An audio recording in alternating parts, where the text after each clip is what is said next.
Hello everyone, I hope you enjoyed episode 1 to 4. We are now doing episode number 5, which is with the Libertarian Party of India. Welcome, gentlemen, Tushar and Himanshu. Today they'll be answering a lot of questions about myth busting. So, there have been a lot of things that are uncomplimentary that have been said about libertarianism, that we are hippies, we don't know what we are doing, and the only thing we care about is ourselves.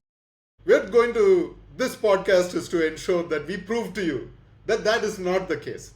And the first thing that we care about is of the people, their freedom, their everyday lives. We are going to try and make everything about that better. And without further ado, we are going to ask about 9 questions in today's episode. So if you haven't watched episode 1 to 4, you can go watch that back again. And if you have any questions about these episodes, please post them in the comments. We will either answer them, or we will try to add them into the next episode where we can answer your questions as well. Don't worry about what kind of question it is, whether it's silly, whether it's great. No, don't worry about that. Just put down your questions or your thoughts on our podcast. Right. So first question number 1. The first myth that is kind of common is that people say libertarians don't care about the poor, right? So they don't care at all about the poor. So, gentlemen, what is our positioning on that? First of all, this is where Marxists use this the biggest on that they care only about the rich people and all. This is although let's try to break it down. What Marxists basically try to do is, and how their whole shtick works is that we care for the poor and the working class, and we will fight the rich. The old script of fighting for the poor versus the rich is can even be found in the Greek democracy. It's not even in Roman Republic. That's nothing new. But Marxist appropriation of it is really recent. Now, naturally, we are antithetical to Marxists. Naturally, we would be positioned as someone who care about only the rich. But that is far from truth. Mostly what the rich that the Marxists are actually taunting are not the risk taking entrepreneurs, because they naturally get respect from the people, but they try to target the rent seekers, basically businesses or businessmen who need to put up or either finance the project once, and then they can almost perpetually collect the rents on them. These are in ancient in the Tsarist Russia, it were the landlords and the kulaks, and here basically landlords are the most common culprits of all this. So, and right now, basically infrastructure companies who put up the project once and then reap the cream of it perpetually. So, but this isn't true. What libertarians stand for? We stand for property rights, but the distortions that come in the market are because the government intervenes in such a way that the only reliable asset class where people can invest in becomes property. That's why buying property is so popular in India, because it is the only reliable asset that people can invest in. So same goes for China. They don't invest that much in stock market as much as they do in property. Why? Because all the other markets are open to manipulation, and there is only so much gold that you can store. The only alternative left is property. The nature of rent seeking businesses are by nature one time investment, and it really attracts those low risk seeking, how do you call it, basically scarcity minded people who are low on risk but high on violence. So those are the Marxist target, and their solution is that we need to fight power with power, and that's why the poor should come with us. And second aspect of it being that they fight the rent seekers for the working class. But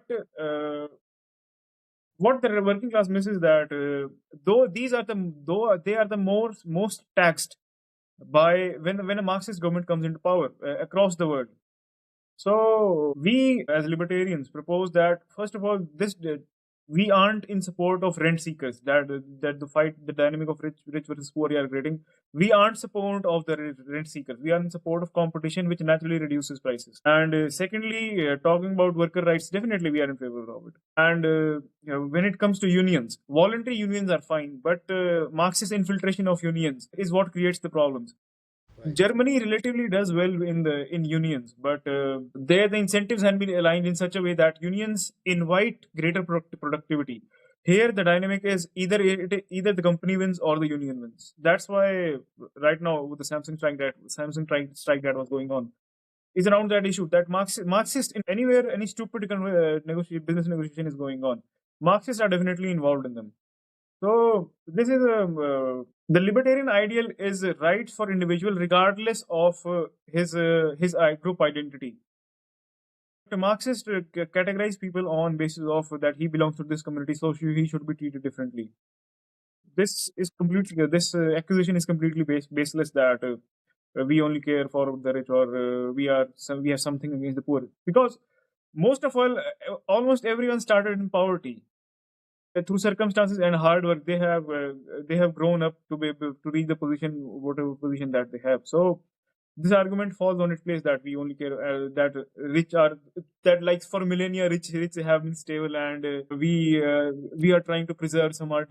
This is some conspiracy nonsense. So no, this myth is completely false. How And about, like, for example, like voluntary charity and free markets? How do they specifically yeah, address Marx poverty? Marxists don't have the money to do charity. They don't have the money, nor do they have the intent. Charity is out of question. And secondly, when someone does charity, they don't get to take the credit for it. So that's also a Okay. non-starter. So yeah, Marxists are really criminally minded people. They are psychopaths walking around. I'm not saying that those who are vibes based may have the same intention, but definitely those who have really thought through. It is their will to power that is reflecting via their Marxist ideology. That they have found a sneaky way to gain power without doing the hard work. Right. So how do like private charity initiatives, how do they align with the libertarian point of view? Private charities are absolutely fine, and America has a really strong culture of charity hospitals and all that. So we talking about charities. I was reading the biography of Theodore Roosevelt. His father he came from a very well-off family, and his father was really involved in the charitable sphere. So the dinners that they used to take, the elites have some dinner. Let's call that their version of kitty party or whatever. So there, his father used to raise funds for either operations or something. So charity use before the government got involved in healthcare, charity used to exist and they used to function as well. All Now with advancement in technology, charity is improving as well. And Bill Ackman, he's an investor in the United States. So he said that I found that social entrepreneurship is way better than charity, because charity is dependent on the person who is donating. So funds are dependent on him. But private social entrepreneurship creates sustainable ventures that can self-finance themselves after getting the seed money. So charity is preferable to taxation, but social entrepreneurship is preferable to charity. Right. Okay. The next question is the question number 2 is basically there's another rumor saying that libertarians want no government at all. Like, what is like we just want to sit there and let everybody do their own thing, or I don't know what the perception is, but they think that libertarians don't want any government at all. So what Well, is your this yeah? this is a serious accusation, and this needs to be dealt properly. Because one word here and there and misinterpretation can balloon out of control. There are different libertarian schools of thought. We start with monarchism and then we progress to anarcho-capitalism. Javier Milei, the president of Argentina, he says that in theory and philosophy, I am anarcho-capitalist, but in practice, I am minarchist. So, what is a minarchist? Minarchist believes in minimal government, and putting it simply, he just wants the government to be a referee who keeps the free market competition going and doesn't intervene into it, but definitely keeps the system functioning and so that conflicts don't derail the system. Yeah, but then there is a question for minarchists that whether minarchists should handle the most critical project like military, or they should be given a very simple thing like a sabzi wala thela. Like we are giving some of the most critical things to the government itself, like military, protection and protectionism, protection of the border and all. Whereas, like even there is a thought process that maybe if government is not so good at doing its job, maybe they should be given something else. If you are being a minarchist, Right. that's also one. Like usually anarchist troll with this question, like why do you give the most important job to minarchist, like Right. protection? Yeah, so about why using the word anarchy. Today also someone commented that if libertarianism comes into existence, then we would have anarchy, which Yeah. isn't which isn't the right way to think about it. Right. So what needs to be done is that there are basically two sort of anarchists. We first are anarcho-communist, and then second are anarcho-capitalist. Anarcho-communists, let's ignore them. But what anarcho let's talk about what anarcho-capitalist promise is that private corporations can handle the order. Basically, what is happening is that what the government is given the job of is creating order in the chaos of free market. Right. The anarcho-capitalist argument is that job can be done by private enterprises as well, like insurance companies, private law societies, and things like that.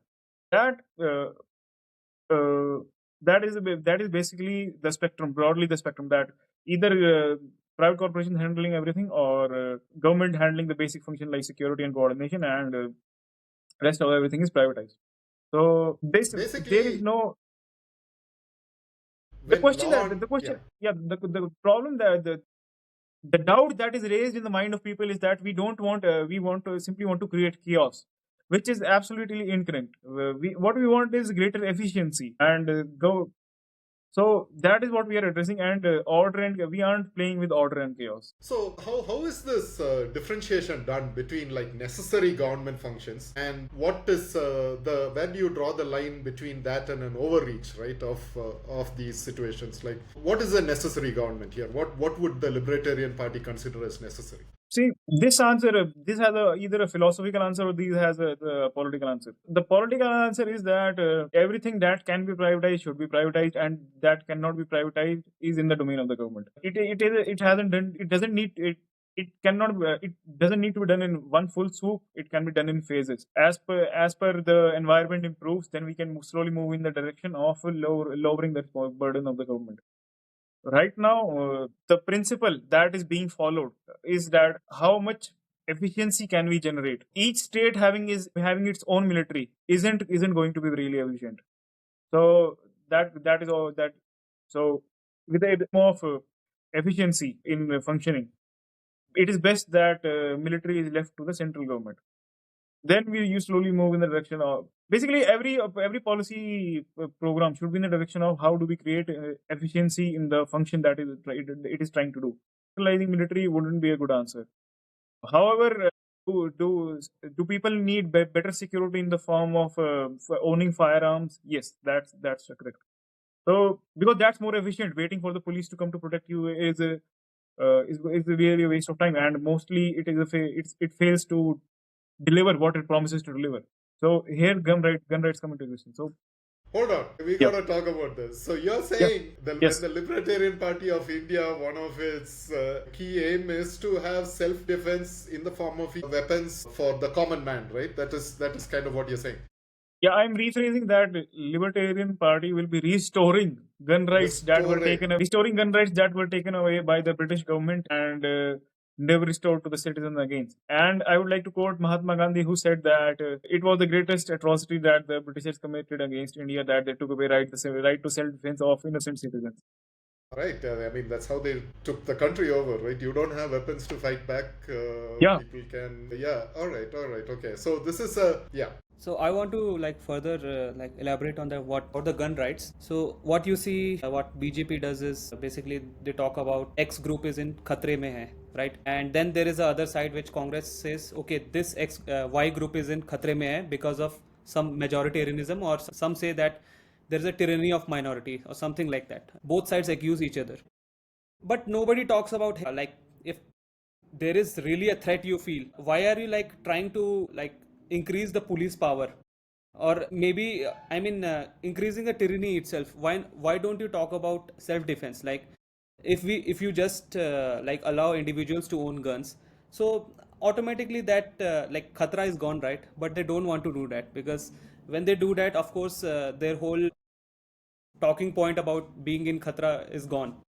So So yeah. I'm going to play people's advocate here. So let's say the people come and suddenly ask, hey, what if somebody just picks up a gun and goes on a shooting spree, like, which could happen, right? So that is the argument that probably the other political powers will also use against this law, right? So I mean, what is the libertarian stand on like any kind of violence that would come into play?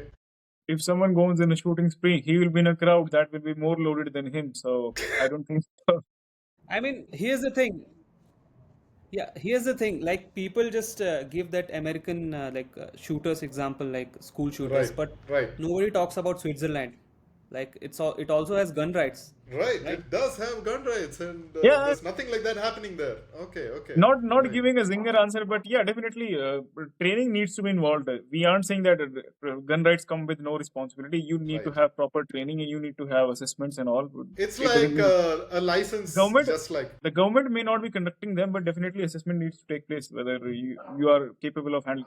Just like cars, that you need tests so that you can run on roads. It doesn't mean you just own a car and you simply go away. So yeah, definitely training is needed and responsibility is needed, but this doesn't mean so. that How people. does the Libertarian Party now stop, like, for example, even a license, right? I mean, like, some people, bribery is involved in getting your license when you can't drive. Are these things, is it possible to be So, stopped with the libertarian system? Like, how would an organization like that work? Sorry, I didn't get what point. Can anybody obtain these rights without actually going through the process? See, Is my question. there are two things. One is law on paper, and second is law in practice. So we can ease up the restrictions so that law in practice has much more breathing room than law on paper. So, and that is where controlling the enforcement comes in. And enforcement of gun rights is handled by the police and local administration, and they are pretty much under the control of state governments. So this can be done that directive comes from the state government that you cannot harass everyone, because interpretation of law on paper is left to interpretation of individuals, and that interpretation can be controlled. So, and once you go after a scale, the problem simply becomes ungovernable. So So this in the that can case be done. even of Saif Ali Khan's stabbing, right, he may have been able to protect himself at a better level Yeah, than what definitely. he Yeah, did. yeah. Good story that you raised. If he had a gun at his house, he wouldn't have to confront the intruder by hand. So by hand-to-hand combat. So gun Yeah, rights, he would all that he would, gym yeah, training was not enough against a knife. yeah, You need something to defend yourself, yeah. and it's increasing. These things are increasing every day. The physics of gun is simple. Projectile is much more safer than going at close range. So, and humans have ability. They were talking about the abilities of the different animals. Humans aren't physically that strong, but we definitely have the most dexterity to throw projectiles. That's why spears gave us Right. great advantage over mammoths and such big animals. Projectiles are much better than physically confronting someone. So that's the first principle talk. But anyhow, so this is a good point that you raised, that recent incident, and some comedians in the USA like Dave Chappelle and what was his name? Dave Chappelle told a story that he got psyched that there's someone may intrude in his house, and so he bought a lot of guns and placed them everywhere. So even if he was in his sofa room and someone intruded, he would be just go to some corner of the sofa, take it out, and then glock I for mean, glock. to a certain extent, I can also concur with the story, because early in the 80s and like until at least the late 80s, there were guns all over the house, and everybody was taught how to use it, how to respect it, and how to hold them, how to load them. Everybody in the family was really taught, and they had kids and all around. It wasn't like people were just taking these guns and misusing them. They were there almost everywhere. At least an air gun will be there. Yeah, politicians politicians politicians always find some way to Babudam always find some way to take away rights of the common man. And right now, some incident happened in Goa. Some unfortunate incident where some paragliding accident took place. In Goa, right? No. Yes, in Goa. Yes. In Goa. In Goa or Manali, I think. Right. Manali, or I think it was in Goa. Okay, okay. Yeah, it was in Although Goa. The paratrooping was in Goa, I think. yeah. So that incident took place, and someone was saying that some bureaucrats kid lost his life, and they banned the entire banned the entire industry for suspended the entire operations for months to come. Now briberies would go on and something like that. So things won't change that much because first of all they themselves have increased the cost of operating. And what business would like to people die on their business? I would say Right. what Yeah. maybe you need to think differently, that maybe the problem isn't with the business but those who are administrating those who are. And secondly, there is little talk about the responsibility of insurance companies. Insurance is simply out of conversation in our political discourse, that insurance companies are just everybody knows just one insurance company, that is LIC. And that's where the knowledge of insurance ends. And these are the responsibilities of insurance companies to take care of all these things, since their payouts are at stake. So Yeah, so yeah, basically the responsibility of a lot of this is given to private organizations as opposed to the government, like trying to put their nose in everything, right? So that is kind of the trade-off here, yeah. yes. And since they have vested interest in keeping things safe and keeping things going, they will do much better as compared to some bureaucrat who doesn't care about the problem and just wants to grab more money and leave. So basically there is no incentive for them to work hard, so why would they? And they never have. Right. The other thing is, again, let's get back to that rich poor situation, right? Again, there is this thing, okay, so we have addressed the fact that, okay, we do care about the poor, libertarians do care about the poor, but there is another section who believe that we care about the rich really more. I mean, like, the libertarians are always after rich people and they are giving them more economic freedom. They don't have to pay, they earn a lot of money, so they should pay a lot of taxes, but they aren't. So libertarians are all for the rich and not really for the common man. They aren't playing Robin Hood, basically, like taking from the rich, giving it to the poor. So how would libertarianism actually, what is this myth about, and what is libertarianism actually in this context? The problem is that when generation after generation the rich families stay the same. That is the problem, because most of the wealth dies out by third or fourth generation. So that is across history. The problem is that even if third, fourth, fifth generation are still wealthy, that means something is going on, that their enterprise isn't exactly a risk-seeking enterprise, but more of a rent-seeking enterprise. Although it isn't to say that risk-seeking enterprises can't survive five generations or more, but the highly likely chance is that it is more of a rent-seeking enterprise. So what happens in the United States, which is a relatively free market, the rankings of the richest people keep changing. Buffet being the exception, ranking of the richest families keep changing all the time. Right now, Elon is at the top, but Yeah, in it was 2010s he wasn't. Bernard. Yeah, but no, yeah, he has fallen. Yeah, he came out. He started his major venture started in 1990s. He started acquiring luxury businesses, and then they started fruiting right now. So the point is that rich families do if rich families the same names are rich even after 100 years, then it is a problem. But if the rich the composition of the rich keep changing, and there are hardly 1,000, 2,000, 3,000 billionaires in the world. Let's say that there are some unrecognized ones, some royal families and all. Let's say there are 10,000 billionaires, but there are plenty, but they don't compose the 1%. They are at the more extreme end of the 1%.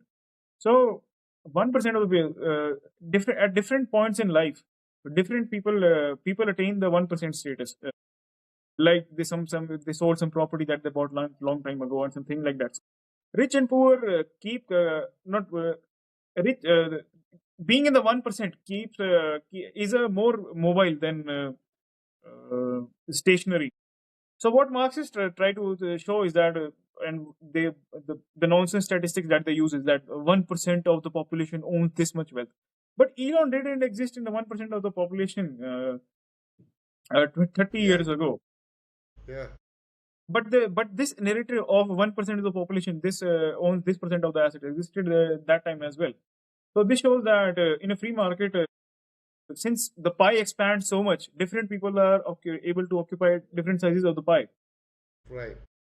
So what needs to be ensured is that those at the top don't rig the game in such a way that those at the bottom can never reach the top. That is where libertarian comes in, and that is what Marxists try to promise but never actually deliver on.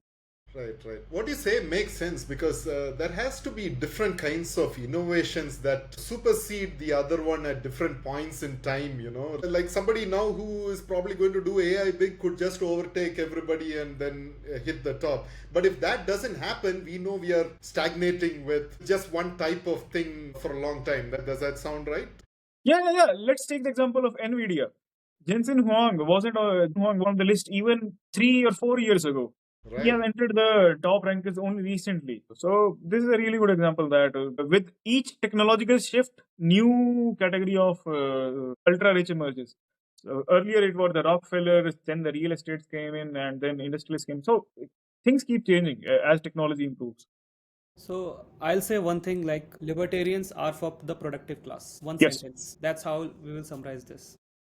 Right. Yeah, that is true. Even if a libertarian government is there, you're not going to just hire somebody who can just talk. You're going to hire somebody who's going to fill a really critical role, right? Like who can actually maybe really drive AI with some education or whatever it is. It's not going to be just the run of the mill guy. But and another question with this question 3 of the libertarians only care about the rich myth is that okay, so there is this huge poverty level in India even now, right? Many people have come, they have promised to take people out of poverty, but unfortunately, to a large extent, they still exist. So, what kind of deregulations and free market policies maybe can be suggested or can be implemented to lift these people out of poverty? Are there any things that can be done?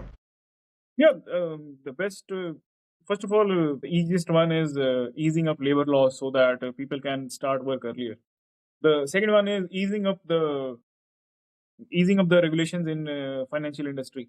Although it doesn't mean that we end up 2008 scenario once again, where the eased up regulations were used for buying property and reselling property and all that swindle. So easing up the financial industry and easing up regulations that strangle employment because of increasing cost. These two things will definitely see who is basically poor. Let's not think about who is basically poor. Whose only asset is his labor. He is poor at that point. He doesn't have the physical labor because physical Right. labor has been destroyed by mental labor at right now in the knowledge economy. Earlier since knowledge economy didn't have that value, so physical labor was relatively it could do some things, but right now the imbalance with the emergence of knowledge economy and IT industry, the imbalance has increased a lot.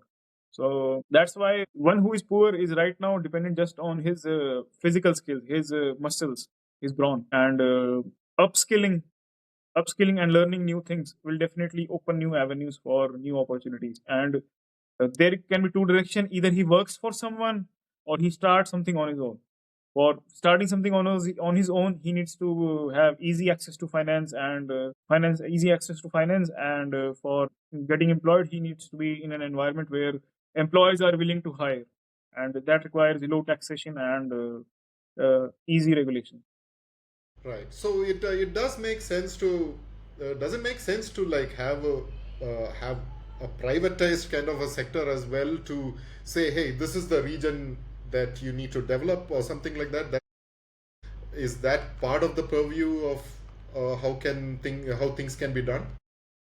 Let's say a region in somewhere in India is like uh, totally suffering, like they have nothing in their area, they don't even have proper toilets, they don't have anything, you know. I think there is an island called Majuli Island in the north of India that basically they don't have anything. So who's going to go there and do anything for them? Does the libertarian system allow that kind of like very downtrodden people to sort of come up somehow? See, this is a good question. What the socialists in 1950s and 60s by bank nationalization and whatever shady infrastructure projects that they did, they try to address this problem. That and Hayek also pointed out this problem. What about areas where the private sector isn't that interested or isn't that incentivized to reach out? What to do about problem? A rude libertarian answer would be leave that area. Since there is no opportunity to leave that area, but it isn't possible for everyone to leave that area. So what can be done? So here comes in the role of and this can only be possible in the 21st century, and with the internet technology that we have right now, that we build a platform where those who want to do something in that area get connection. Yeah, those who want to do something in that area have the connect, enter some platform where they raise some fund that I want to start this sort of business, because each area has its advantages or disadvantages. It is impossible to have for an area to have only disadvantages. It's simply impossible. Right. Even if you live in mangrove forest, you still have some advantages that other areas don't have. What needs to be done is that if either someone finds out a way to monetize it, or you meet someone who has found a way to monetize it and help him actually monetizing it. Some common platform that enables the problem, or that supports with labor, both mental and physical, basically human resources, and secondly financial resources. If these some platform quickens up the access to these two things, every area has the chance. Roads can be built if there is enough incentive. Electricity can be put up if there is enough incentive. Yeah, they may not have hospitals, they may not have anything. Like, they could just be, just existing just out of sheer nothingness. So yeah, so I understand the concept. I mean, at the end of the day, the community, as a community, we need to take care of these places. This is on us, really, at the end of the day, with some help from, the creation of these platforms that can get people together who have the will, the knowledge, and maybe certain funds, and, the real heart to help these people, right? So that's kind of... Also, one thing I would like to say is that the easiest way to solve a problem is copy the answer. Right. You aren't that so each geographical area isn't some fourth dimensional unique thing that no one other is facing the same problem. So if some similar area is facing a problem, see, let's suppose that 5 areas are facing the same problem, and one is able to crack the puzzle that this is how we can do it. Other areas will either start copying, or which is the rational response. And if what needs to be ensured is that why aren't they copying and enabling the copying of the solutions? So things can be moved in this direction. Let's suppose that in some remote village of Bihar, they haven't figured cluster of villages of Bihar. They haven't one village figures out that this is how we can improve the employment. So rest of the villages have some exchange program or thing like that. That this is how we can do it, and they get the financial capital and the human capital and the training and all, and access to markets and all the things that. So this is how basically civilization happens. You start trading and copying things. Trading is that's why trade is so important. Right. Wow. All right. So let's Himanshu, do you have anything to add here? No, we can go ahead to the next question. Sure. So, all right. So the next myth, the fourth myth that I want to talk about is libertarians are against all forms of regulation. We don't want any regulation at all, and there are no market regulations, nothing. So people really want to know, what kind of regulations do libertarians actually support, or how does the concept of these regulations differ from whatever existing regulations that we have? No, this is a myth. Libertarians aren't against regulation. Libertarians are against babus enforcing regulation. Right. So right. The problem is that since babus have no incentive to really solve the problem, they just each regulation becomes another bribery funnel for the babus. That they come to your place and say you haven't. Since there are thousands of regulations, see, so there are thousands of regulations. So before this, for those who viewers who are watching who don't understand what a babu is, can that be explained? Babu is basically. Babu is basically the how is it, colloquial term for the bureaucrat. Right. Earlier it used to be collector, and now it's mostly babu. So there you heard it. That's what a babu is. So yeah. Yes. Yeah. So each regulation becomes a bribery funnel because, babus also know that, bureaucrats also know that with each regulation they can harass the other party more. So since there are thousands of regulations to comply, you cannot comply with everything. Either because it becomes the administrative cost becomes so cumbersome that you simply cannot put up the money for it. Running a restaurant business if you follow each regulation to the dot is impossible. running any business to the dot is Right. simply impossible. You cannot even drive a car if you followed all the regulations. So that is simply out of question. You are just as safe as the temperament of the police wala or the babu who is enforcing the problem. So enforcing the regulation. So We are lucky regulations. to not have like European Union kind of bureaucrats because they actually follow those regulations and Yeah. We were having an interaction with the Spanish Libertarian Party foreign relations. Okay. Yeah, he was telling us stories that resonated with us. But the thing was that they were much more extreme. We Okay. knew things can be done, things like that can happen here, but don't actually do because the government simply doesn't have the ability to actually administer it. A dangerous scenario is that India becomes rich and Babudam becomes even richer and actually started enforcing regulations. So that is a really dangerous scenario. So in Spain, that is kind of what happened, where certain people got so rich that they wanted to enforce their will upon the people. Is that what it was? Something like that, but also EU itself is the EU. Our Babudam looks up to the EU for all its bureaucracy and all. So that's a messed up system. We'll cover that conversation later. But anyhow, the point is that regulations become bribery funnel for babus, and what libertarians promote is that sell just like BCCI is a self-governing body. Government doesn't introduce laws into the BCCI so that cricket or IPL can be played this way. Similar things can happen in different industries as well. No bureaucrat has the comprehensive knowledge to regulate every. But they did manage to put their nose in anyway, right? Because of the Pakistan T-shirt, the name on the jersey that had to be removed. See, these silly things are bound to happen. So anyhow, but the point is that. But the point is, no one person has the ability to define rules in every sphere. In a society where division of labor is increasing by each year, so this is simply impossible. And this is why libertarians promote that regulation is an industry on its own, and private players should be involved in enforcing it and designing it. Right. So yeah. next So question. And Yeah. the biggest shout out the biggest culprit, right? The system that is most harming India right now, aside from labor regulations, is the FSI regulations. Right.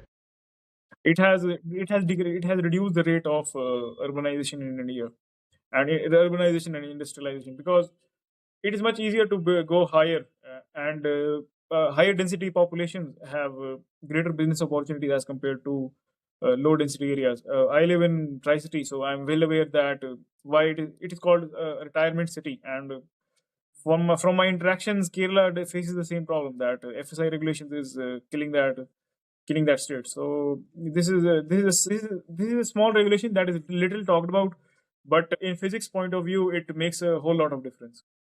So how would Libertarian Party go about this? What do they first Get rid of it. get the chainsaw to the Yeah. That's it. Just get rid of it. Physics and architects decide what should be the height, and engineers decide what should be the height of the building, not some Babu and his fancy that oh my Exactly. town should look like this, so I will put this FSI regulation. No. also the kind of ugly cars we see in India, that's also because of the Babu regulations. What They is a even sub manage 4 meter car all about, man? yeah. That car is a joke. I mean, Yeah. the only reason people buy it is they save some money. That's the only reason. Otherwise, that's like a completely waste of space. Think about cars. It is little talked about that since 2017. Cars have gotten worse and worse in terms of safety because they had to comply to efficiency regulations, and that's why they have improved the efficiency but reduced the safety. And now and because of that, insurance of cars pre 2017 is at a different price as compared to those who were post 2017. I think our car will be Right. 50% much cheaper if we didn't have all these regulation and taxes they put. Yeah, Yeah, it's it taxes, is. taxes is a It whole other. sounds like an unbelievable scam. Like this is like in your face scam. Taxes and fuel taxes adds more to the cost. Fuel in India should cost only around 30-40 rupees, but we pay around some states pay 104 and some places it's 94. But for petrol, I'm talking about. So I pay really almost. feel sad for people because they really want a nice car because when you're sitting in traffic in these potholes you really want a nice car to spend your time to kind of have a nice ambient atmosphere. Here we are sitting in one small with all frills thrown away, all safety features chucked out just because it has to be the bring down to the right rate that people can actually buy. It's crazy. Right now are the ultimate expression of individual freedom. You have literally have control over four wheels and you can Yes. go anywhere you want. So cars are the best. Freedom is taken away literally, and you have to pay, and you have to pay Yes. more for the fuel. I mean, other Argentina, how is their fuel now after all their deregulation? Any idea? Did it help them at all, or is that something that we need to Things are find out? things are in progress. I'm not in detail know about it, but they definitely have the same problem that we have. That imported cars are twice the price, and it Right. costs cheaper to buy in USA. The same car costs cheaper in USA than in Argentina. They have similar sort of dynamics like us.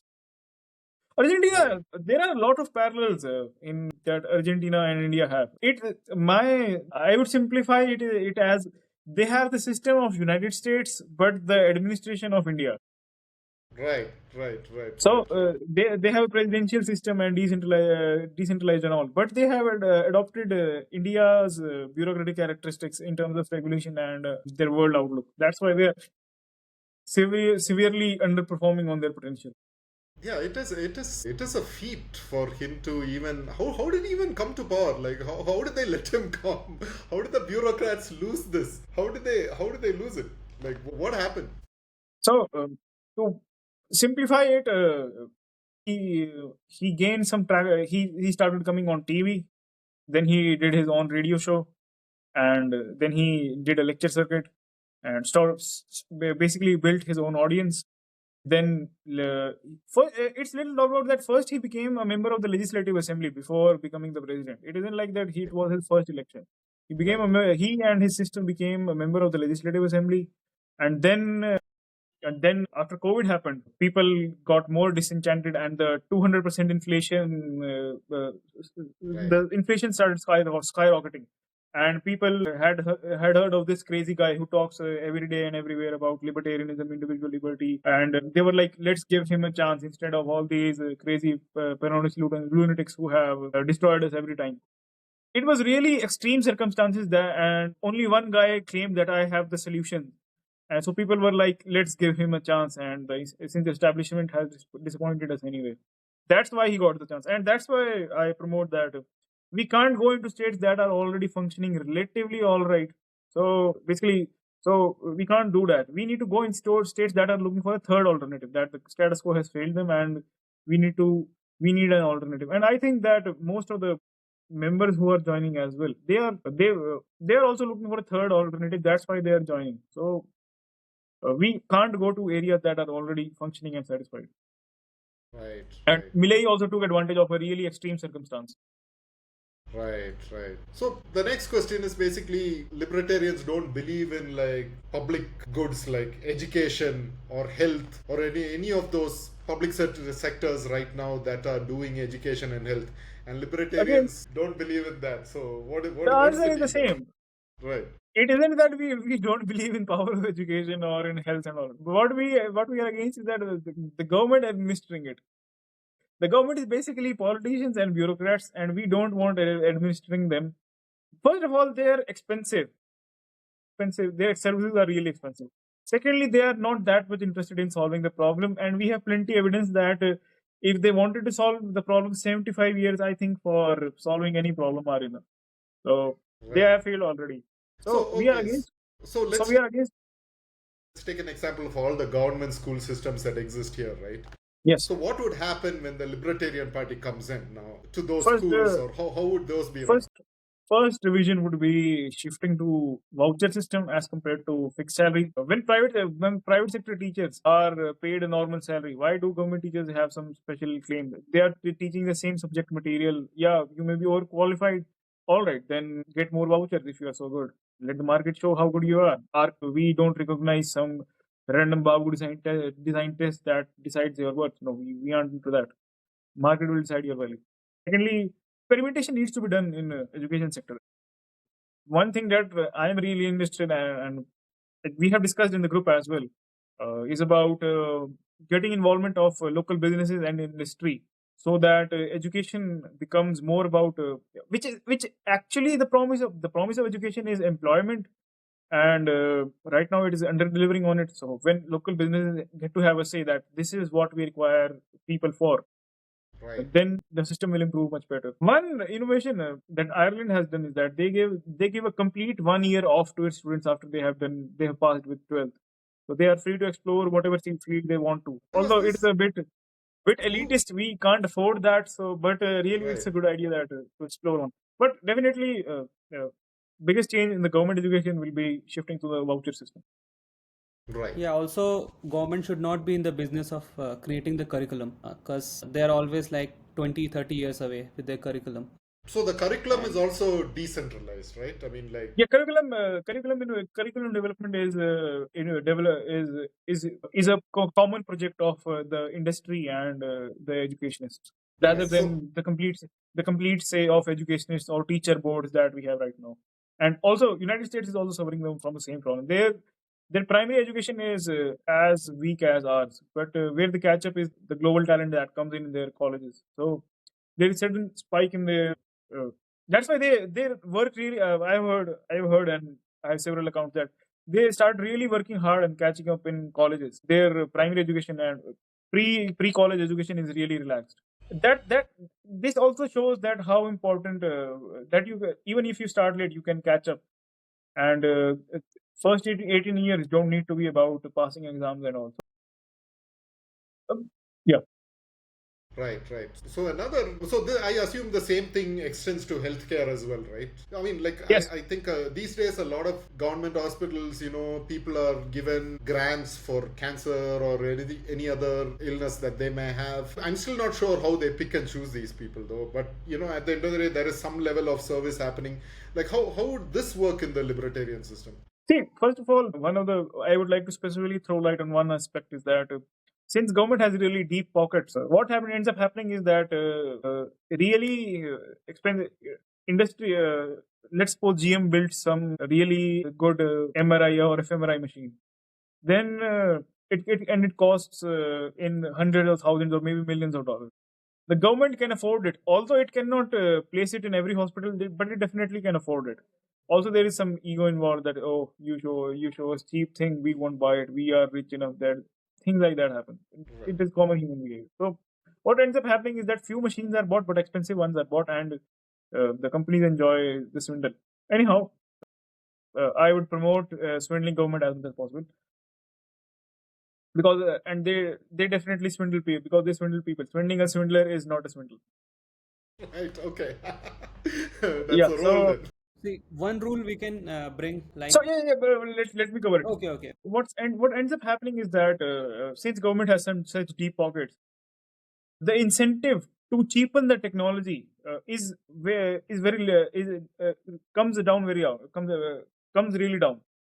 So technology remains perpetually cheap, perpetually expensive, because government is the buyer and it has really deep pockets. This leads to market inefficiency, and healthcare remains artificially expensive because of government action.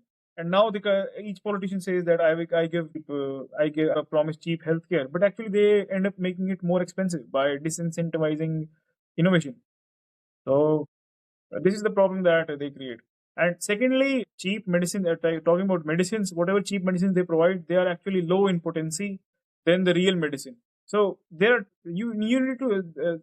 A friend of mine who works in one of the top it's not education, healthcare institutions of government of India. I won't name it because it is I a what get is that, not yeah. another. But anyhow, the point is that he says that potency is really different, and you need to take 3 doses of the same tablet to get the same effect of one that you buy from one original that you buy from the Yeah. market. So this is how they tell people that we are actually providing cheap healthcare while they are actually making more expensive or reducing quality. Right. One rule we can bring for the politicians and bureaucrats is that you will have to take public service. Basically, you go to government hospital, you are not allowed to private healthcare. Any politicians or any bureaucrat. and Yeah, then but we'll see how they get in line.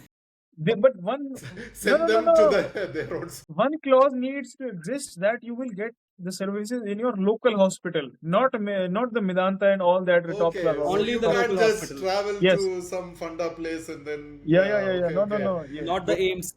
Go to a Yeah. spa Directly. in Yeah, Himachal and get treated. You can't do and that, the rule right? should be that if you get ill in a village, you need to be treated in that village. Okay, so that is an incentive for these guys to improve that hospital, right? Instead of got it.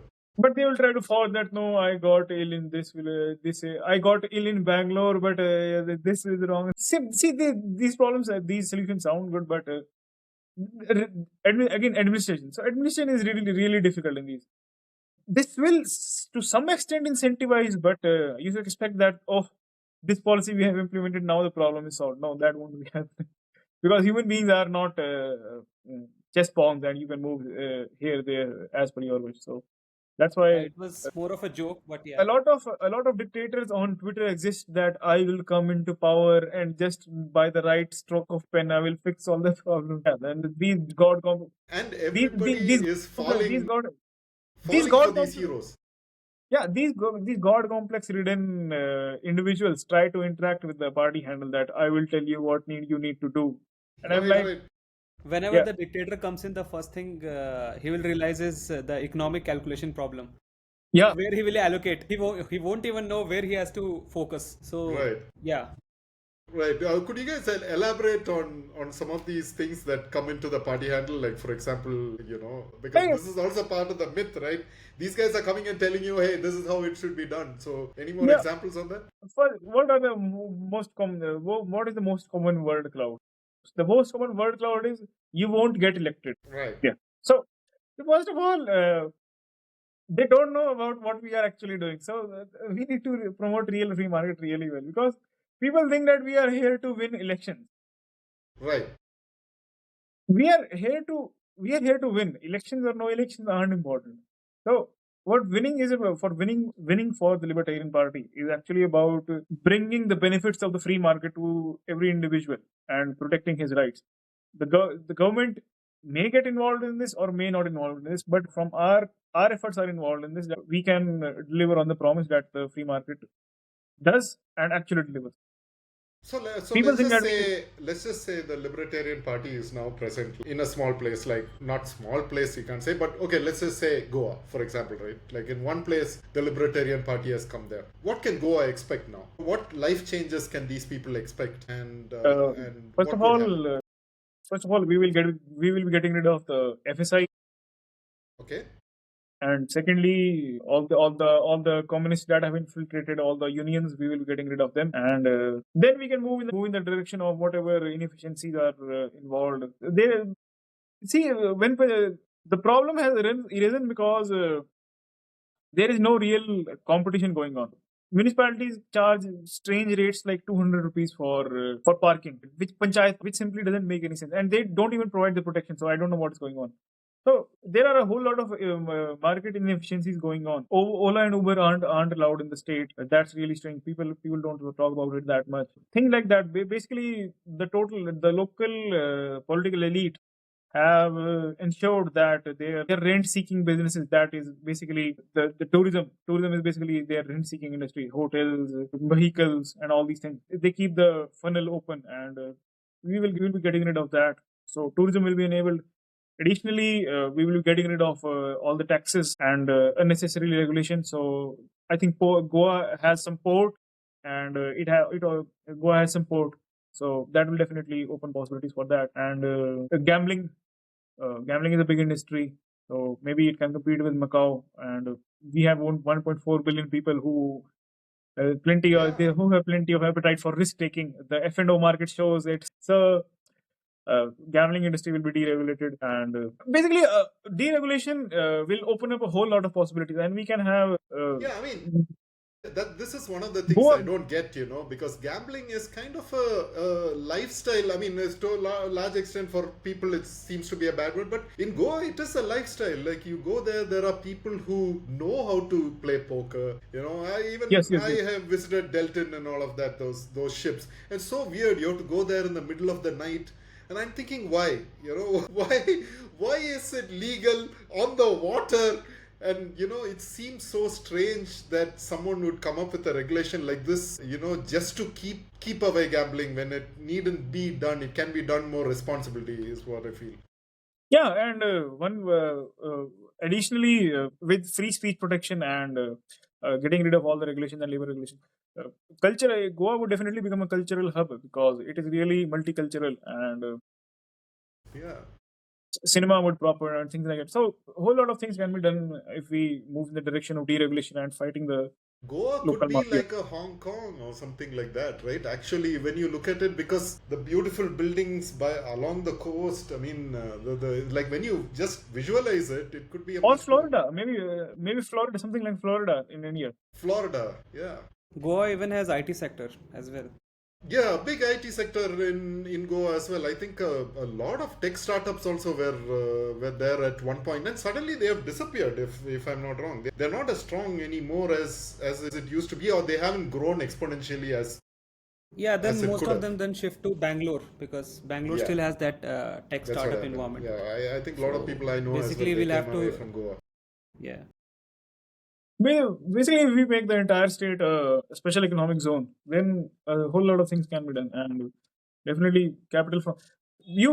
The biggest promise is that you get the lifestyle, and that is and everyone aspire. All these digital nomads aspire to have a Yeah, I life mean, of. that special economic zone actually sounds very good because you can actually give these kind of visas to foreigners to come work there. It's a great place to work. I mean, Yes. it's beautiful to just sit there. The vibe is great. So, that's kind of why people go to places like Dubai as well to work on. Even Taiwan at the end of the day, people are rushing there because it's kind of a nice, chilled out place to carry out business as well. Okay, Yeah, right. and it's kind of sad that this time many people prefer to go to Sri Lanka or Thailand instead of Goa because of so much, the hotel prices were so high, then you have problem with the transportation itself, right? So, I mean, you can see like these things are affecting, and they're saying, okay, flight cost might be a bit high, but once you reach in those Thailand or Sri Lanka, I mean, the cost of living is very low, and even the food is very cheap. So that's why they start going to these places instead of Goa. And unless they like backtrack or try to like make it better or deregulate some stuff, I think Right. tourism is gonna go down more. Oh, wow. Yeah, The Goa. Libertarian Party could be a godsend for Goa, right? Like just out of this 10-minute conversation, we probably could lift Goa into a status of, God kingdom or something just within like half an hour. I mean, like, it is Well, surprising that nobody thinks of these things. one thing needs to be noted is that we haven't talked about spending money at anything at all. In fact, we are getting rid of spending. Yeah, it is just removing the unnecessary blockages, and that's about it. They just grow. Yeah, so we were talking in the direction of I was telling the story that what sort of word cloud come in there, and so these sort of things come in that people assume that we would come in and do some crazy things. First of all, Millay is the biggest example. What crazy things have he done? He has done pretty common sense things that people, if who have seen or studied 1991, would think, yeah, this makes sense. It isn't that big of a deal. In fact, I was surprised that people were so amused that Millay did something really out of the world or something like that. It was business as usual. All these geopolitical experts were like, "Oh, he will destroy the economy and all. Oh, Argentina would collapse." Yeah, that is one myth, right? They think libertarianism will lead to chaos. There is going to be no law and order. Everybody is going to Yeah, be like, and the second thing that they talk about is that the people aren't right for this. We don't have the right. We have socialist mindset and all. No, my personal experience is that people in India are plenty individualists. They have socialist tendencies, but they are plenty self-interested. right. If you talk in except from Japan, I can't say that about the Japanese, but except for Japan, across all the planet, all the people are self-interested. Because there is only one That is country true. where the all these welfare programs and social security programs work, and that is Japan. And no other country could replicate because they don't have the same culture as the Japanese have. I Keeping mean, that can you, aside, what exact culture is that? Reverence to the god emperor. We don't have things like that. Okay. So a lot of emphasis is put on in Japan on hierarchy. They have different salutations for different level of connection that you have with people. So the hierarchy of the society has been built. See, think about it. That the country hasn't seen any economic growth for 30 years. 30 Right. years they have seen zero economic growth. Zero, And literally. have you heard of any protests that Japanese are protesting the government? No, we need better. No, never have. It has never happened. They haven't faced political instability at any point of time in these 30 years. So even with a declining birth rate, they aren't like oh no, we are doomed and all. So Japan is a really an exceptional society because reverence to the god emperor.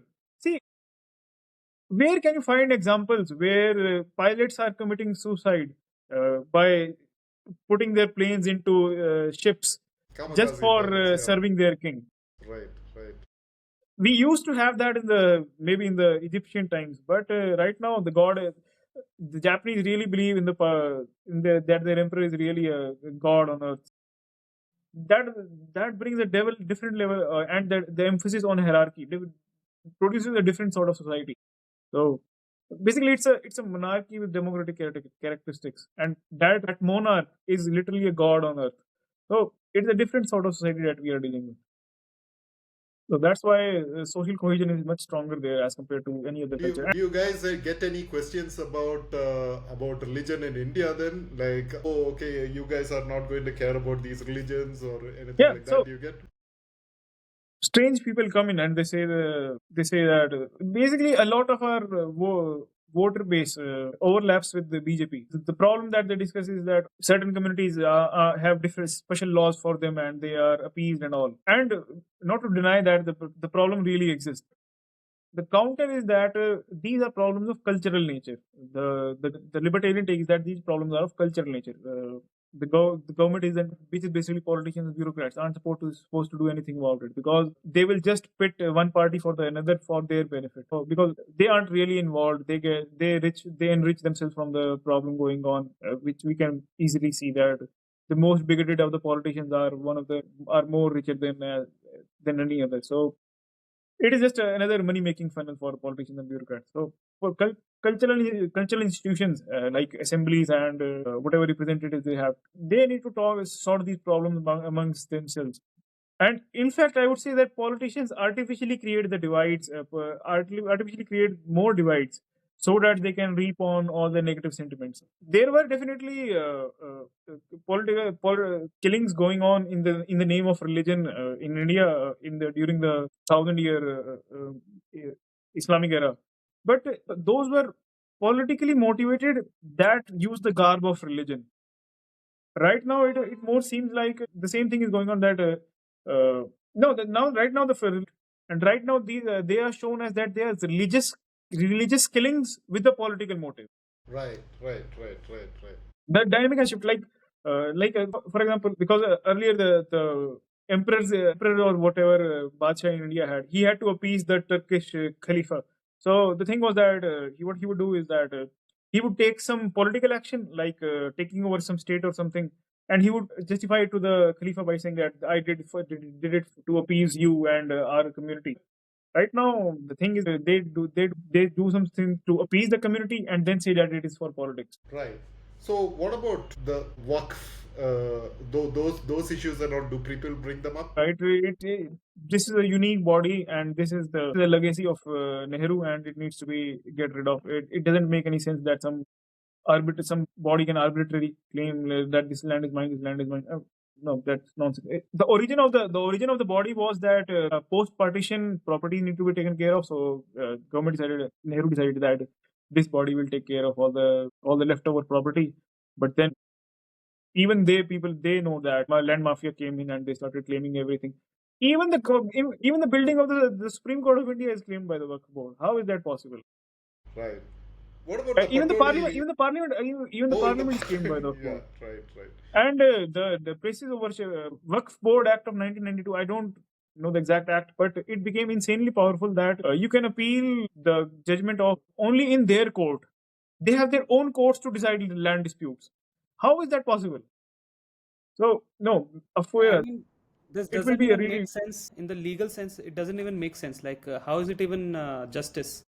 Like, you want to do arbitration between A and B, and you choose arbitration, like you arbitrate using the body B itself instead of having yeah. a third party. Right. The conflict of the conflict of interest element is simply gone, and B is both the perpetrator and the judge.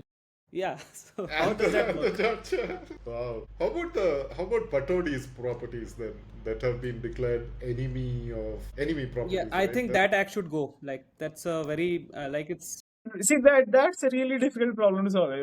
This is a good question. So how can it be done? It will be more. First of all, the body needs to be reorganized.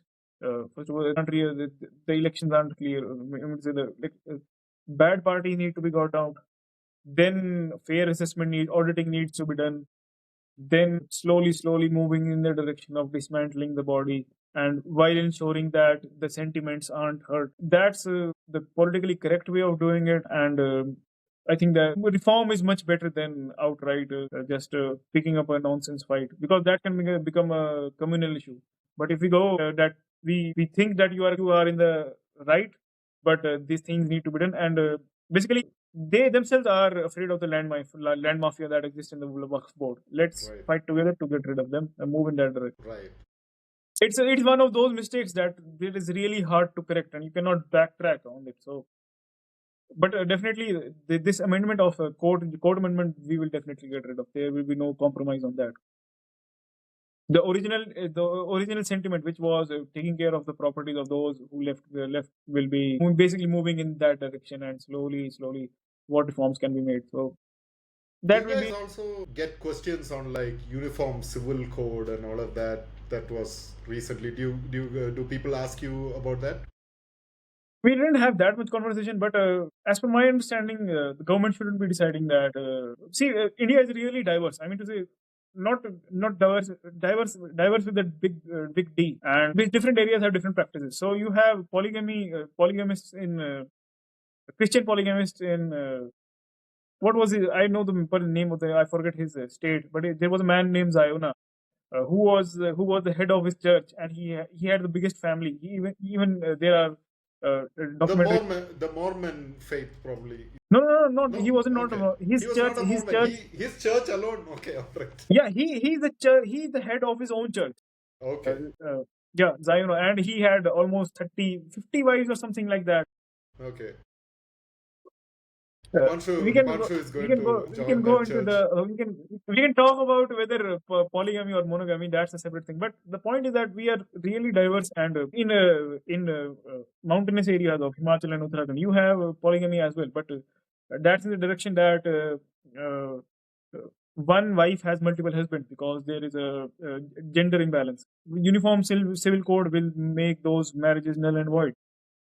So uh, it is a cultural issue, and government shouldn't get involved in this, because that's what the Britishers tried to do, and it is a British legacy that we will reform the economy, reform the country by directing its culture, and that's what backfired on them and produced the 1857 revolt. So it isn't a good idea to get. That's why we say it isn't a good idea to get involved in the private lives and culture of people and let them handle on their own. It isn't to say that conflicts won't arise, but definitely no politician would be able to take advantage of those. Yeah, also, I mean, if you look at the UCC Act, like that came by Uttarakhand, so there was some provision on people have to register the live-in relationship. Like, how does Okay. that work? Like suppose you break up, you again, do you like deregister yourself, and then again, suppose you patch up again and going to live in again? So, I mean, like, it's like government is just trying to enter your Like, bedroom at would this point of time. how would the Libertarian Party approach like divorces or issues with the marital thing? Is that I think how would that happen? like we have discussed this a lot. Private arbitration is the way to go for the civil cases. Right. Like, most of the things should be done through private arbitration. Yes, Yeah. that comes in the domain of judicial reform. Judicial reform, the biggest policy that we are promoting is of private arbitration. Even, and we aren't the first. Even Mahatma Gandhi talked about it, that out of court settlement is much better than getting judges and lawyers involved. Do you guys Even get questions? He specifically mentioned it in my experiments with truth. Okay. Do you guys get any questions on, the Khalistani separatist assassinations and how you would deal with it or something like that? Do you guys get any? What are the thoughts on those kind of things that happen? See, Khalistan is based on a collectivist identity, and we don't recognize or believe in any collectivist identity. So supporting that cause is simply out of question. We believe in cities, metros, cities, and so we won't be supporting the formation of any new country or state. Right. Wow, guys. All right. So that kind of brings us to like sort of the end of this myth busting episode. Do you guys have any more interesting comments that crop up on the X handle or directly sent us emails to you guys regarding libertarian? Is there anything else that you guys think you should share? Yeah, I mean, some of them think that we are here to support Congress and Soros ka Yeah. regime. That is the best one. I recently saw that tweet about that halwa making thing, right? Where Congress had posted something. that tweet has. I have posted the same tweet. I think Okay. once a month I have done it, and Right. this time it really hit some nerve, and it just blew up. Our follower count, which was somewhere lingering around 1500, 1600. Right now, it's the recent I checked it was somewhere around 2400. I think Right. by the time we are over with this conversation, it would have crossed 2500 as well. So that. So it's actually already 2500. So And could you it's- guys? Hey, Dhruv, welcome. Welcome. I'm surprised you were Great. able to come into our live telecast. Yeah. I may not have enabled a setting. Hello, Dhruv, how are you? So, let me introduce you to a couple of new people, Tushar and Himanshu, who you have never seen before.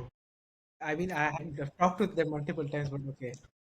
Yeah, we know each other, but haven't. Yeah, it's one of the. Really? I thought I was just joking. Is this the first time you guys are seeing each other?